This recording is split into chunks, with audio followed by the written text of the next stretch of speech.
L'éducation et la santé sont inscrites en bonne place sur la liste des priorités du conseil municipal de Tataguine. Cette année, le maire de la commune de Tataguine, M. Déthié Diouf, a augmenté de manière substantielle l'enveloppe destinée à ces deux secteurs stratégiques.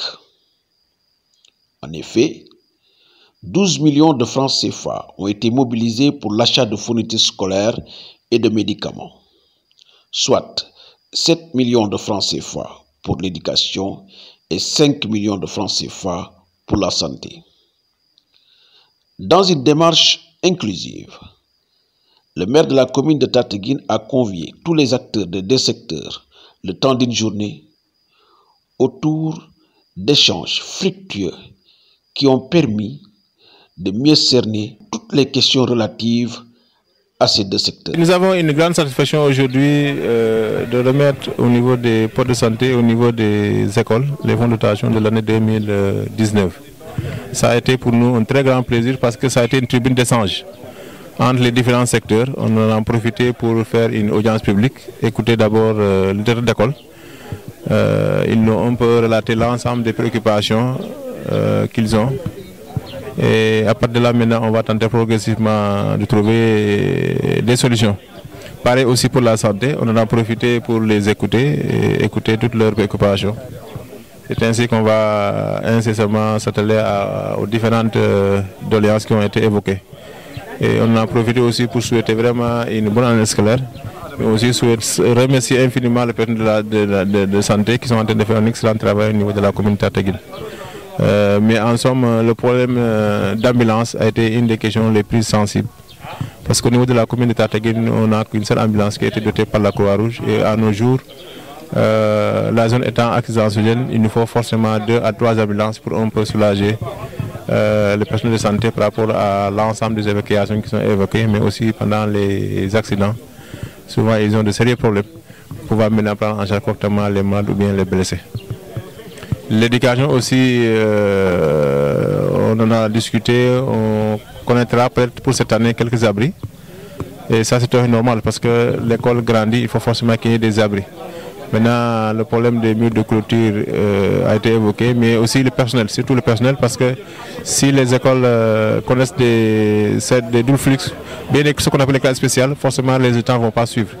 Voilà pourquoi on va avoir au niveau des services compétents les autorités pour on peut régler définitivement ou bien progressivement le problème du personnel.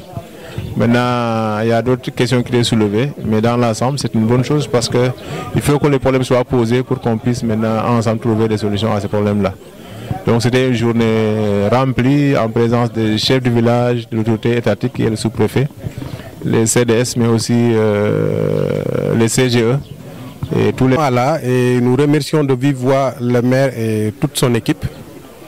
Le maire qui a bien voulu en tout cas mettre à la disposition de la communauté éducative des fonds de dotation pour une valeur de 7 millions. Il faut dire que c'est venu vraiment à point nommé, c'est-à-dire à temps, parce que les cours viennent juste de démarrer, ça ne fait pas, même pas... Nous avons 4 à 5 difficultés majeures dans la commune, sur le plan éducatif. Parmi ces difficultés, nous pouvons citer un déficit qu'il y a en table-banc. Il faut dire d'une manière générale en équipement. Et il y a les tables-bancs, il y a les tables de bureau pour les mettre. Il y a également les armoires qui, il faut dire, ne sont pas quand même inutiles dans les écoles parce que sans ces armoires-là, on ne peut pas archiver correctement nos documents.